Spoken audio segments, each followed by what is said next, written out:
Hi అండి, welcome to our channel. ఈరోజు మన రెసిపీ వచ్చేసి గోర్మెటీలు. ఆ గోర్మెటీలకు కావాల్సిన పదార్థాలన్నీ చూసేద్దామండి. కొలతలతో సహా చూపిస్తాను, చూసి అందరూ నేర్చుకొని చేసుకోండి. నేను ఈ గోర్మెటీల కోసం ఒక కప్పు గోధుమ పిండి, ఒక కప్పు మైదా పిండి తీసుకున్నాను. మామూలుగా బయట చేసే వాళ్ళైతే మైదా పిండి డాల్డా వేసి చేస్తారు. ఇందులో బొంబాయి రవ్వ ఉంటుంది కదా, బొంబాయి రవ్వ పావు కప్పు వేయాలి. వేస్తేనే గోర్మెటీలు బాగా వస్తాయి. ఏదైనా డాల్డా కానీ నెయ్యి నూనె కానీ ఏదైనా వేడిగా కాసి కలుపుతారనమాట. కప్పుకి పావు కప్పు కలపాలి, అప్పుడే గోర్మెటీలు బాగా వస్తాయి. లేకపోతే అంత బోలుగా రవ్వ కటుగా ఉంటాయి. నేనైతే నెయ్యి కాసి పోస్తున్నాను. నేను గోధుమ పిండి వాడాను. మీకు బాగా టేస్ట్ కావాలంటే మైదాతో చేసుకుంటేనే టేస్ట్ ఉంటుంది. హెల్తీగా కావాలంటే గోధుమ పిండితో చేసుకోండి. నెయ్యి గోధుమ పిండి వాడుకోండి పిల్లలకైతే. మామూలుగా బయట పంచడానికి లేదా బయట తినాలి అనుకుంటే మైదాతో వాడుకోండి, బాగుంటాయి. ఇంట్లో వరకైతే గోధుమ పిండితో చేసుకుంటేనే బెటరు. దీనికి నీళ్ళు కొంచెమే పడతాయి అన్నమాట, చూసి నీళ్ళు పోసుకోవాలి. నీళ్ళు కూడా కొంచెం, నేనైతే కొంచెం గోరువెచ్చటి నీళ్ళు పోసాను. ఈ రవ్వ అది నానాలి కదా, కొంచెం చపాతీ పిండి కన్నా కొంచెం పలుచగా ఉండాలన్నమాట. అవి నానాలి.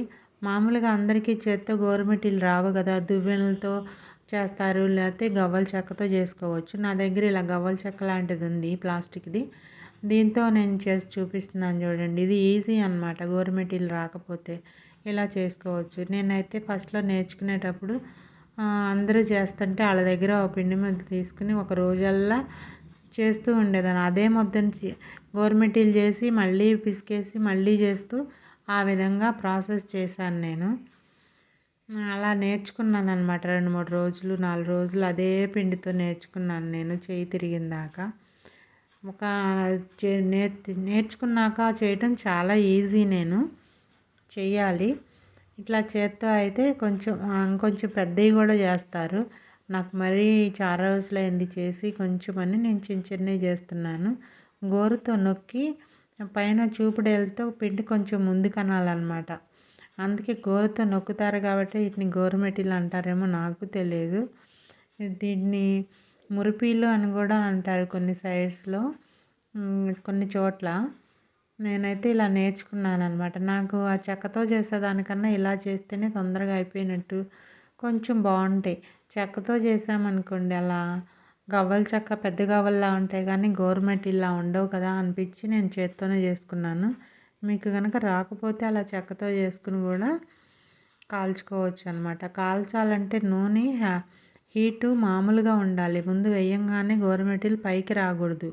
అంత హీట్ ఉందనుకోండి, నూనె హీట్ ఎక్కితే స్టవ్ ఆపి గోరుమిటీలు వేసిన తర్వాత ఆ నూనెని అప్పుడు స్టవ్ ఆన్ చేసుకున్నారనుకోండి, ఒక్కొక్కటి మెల్లగా అలా పైకి తేలుతాయి అన్నమాట. సిమ్లోనే ఉంచాలి. గోరుమిటీలన్నీ మెల్లగా వాటంతటికి అవే పైకి తేలుతాయి. అప్పుడు కొంచెం గరిటె పెట్టి తిప్పాలి, లేకపోతే ఇరిగిపోతాయి. అందుకని చూసి సిమ్లో పెట్టుకోండి. రెండవ వేసేటప్పుడు కూడా ఆయిల్ హీట్ చూసి వేసుకోవాలి. ఎక్కువ హీట్ అయిందనుకోండి, కొంచెం స్టవ్ ఆపి గోరుమిటీలు వేసి అవి పైకి తేలిన తర్వాత స్టవ్ ఆన్ చేసుకుంటే చాలా చక్కగా వస్తాయి అన్నమాట. అట్లా గోల్డ్ కలర్ వచ్చిందాకా చేసుకుని తీసుకోవాలి. మరీ బ్రౌన్ కలర్ కాదు, కొంచెం లైట్ బ్రౌన్లో ఉంటే బాగుంటాయి. ఎక్కువ కాలినా కూడా కొంచెం గట్టిగా అయిపోతాయి అన్నమాట. కొంచెం తక్కువ కాల్చుకోవాలి. కలర్ చూసుకుని తీసుకోండి.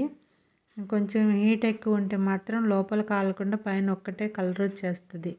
అందుకని ఆయిల్ మాత్రం హీట్ చూసుకుని చేసుకోవాలి. అన్నీ కాల్చేసిన తర్వాత నేనైతే ఒక కుంది బెల్లం తీసుకున్నాను. మామూలుగా గోధుమ పిండి కానీ అవి కానీ కప్పు పిండి తీసుకుంటే కప్పు బెల్లం తీసుకోవాలి. ఎందుకంటే అవి గోరుమిటీలు మునగాలి కదా, అలా 1:1 బెల్లం తీసుకోవాలి. అవి కొంచెం పాకం మిగిలేటట్టే ఉంచుకోవాలి. నేనైతే మిస్టేక్ చేసింది ఏంటంటే చిన్న బాండీ పెట్టాను, తిప్పటానికి చాలా కష్టపడ్డాను నేను. కొంచెం పెద్ద బాండీ తీసుకోవాలి. పాకం అయితే ఇంకొంచెం రావాలి. ఇప్పుడే తీగ పాకం వస్తుంది, ఇంకో 2 మినిట్స్లో తీగ పాకం వస్తుంది అన్నమాట. మామూలుగా సింగిల్గా ఒక తీగ రావాలి. అప్పుడే పాకం గట్టిపడుతుంది. ఓ తీగ పాకం రావాలి. మరీ గట్టి పాకం కాకుండా తీగ పాకం వస్తే సరిపోతుంది. స్టవ్ ఆపకుండానే అందులో వేసేస్తే తొందరగా గట్టిపడకుండా ఉంటాయి. మనం 1 నిమిషం లేట్గా తిప్పినా కానీ గట్టిపడవు అనమాట. అన్నిటికీ పడతాయి. నేను కొంచెం పెద్ద బాండీ తీసుకోవాల్సింది చిన్నది తీసుకున్నాను. మీరైతే కొంచెం పెద్ద బాండీలో చేసుకోండి. తిప్పటానికి కన్వీనియంట్గా ఉంటుంది. ఇవన్నీ మొత్తం కలిసేటప్పటికి ఒక 5 నిమిషాలు అలా కలిపి ఇవన్నీ వేరే ప్లేట్లోకి తీసేసుకున్నారనుకోండి. పాకం ఎక్కువ వద్దు అనుకుంటే వేరే ప్లేట్లోకి తీసుకోండి. మీకు ఇంకా బెల్లం బాగా పట్టాలి అనుకుంటే అలా తిప్పుతూ ఉంటే ఒక 2 నిమిషాలు ఎక్స్ట్రా తిప్పితే అడుగునున్న బెల్లం కూడా పాకం పట్టేస్తుంది వీటికి. నేనైతే సరిపోతుందిలే అని పక్కకు తీసేసాను. పైన వేయించిన నువ్వులు జల్లాను అనమాట. బెల్లపాకంకి నువ్వులు అతుక్కుని టేస్ట్ అయితే చాలా బాగున్నాయి. ట్రై చేయండి ఇలా. గవ్వల కన్నా ఈ గోరుమిటీలు చాలా బాగుంటాయి. ఒకసారి ట్రై చేసి ఎలా ఉన్నాయో కామెంట్ చేయండి. కామెంట్లో చాలా బాగా వచ్చినాయి ఫ్రెండ్స్. ఇదిగోండి మన గోరుమిటీలు రెడీ అయిపోయినాయి. చూడండి, ఆవుతానికి ఒకటి అతుక్కోకుండా ఎంత బాగా పాకం, చక్కగా బెల్లం పాకం. హెల్దీగా నేను అందరూ గోరుమిటీలు పంచదారతో చేస్తారు, మైదాతో చేస్తారు. నేను కొంచెం హెల్దీగా బెల్లం, గోధుమ పిండి, నువ్వులు కూడా వేయించి కలిపాను అనమాట. పైన జల్లాను. బాగా అతుక్కుని చాలా టేస్ట్గా ఉన్నాయి. మీకు నచ్చితే నువ్వులు కలుపుకోవచ్చు, లేకపోతే లేదు. కానీ అది నేను ఆ క్లిప్పు నేను చూపించలేదు నువ్వులు వేయటం. ఈ గోరుమిటీలు ఎలా ఉన్నాయో కామెంట్ చేయండి. దీని మీద ఏమైనా మీకు డౌట్స్ ఉంటే కామెంట్ చేయండి, నేను రిప్లై ఇస్తాను.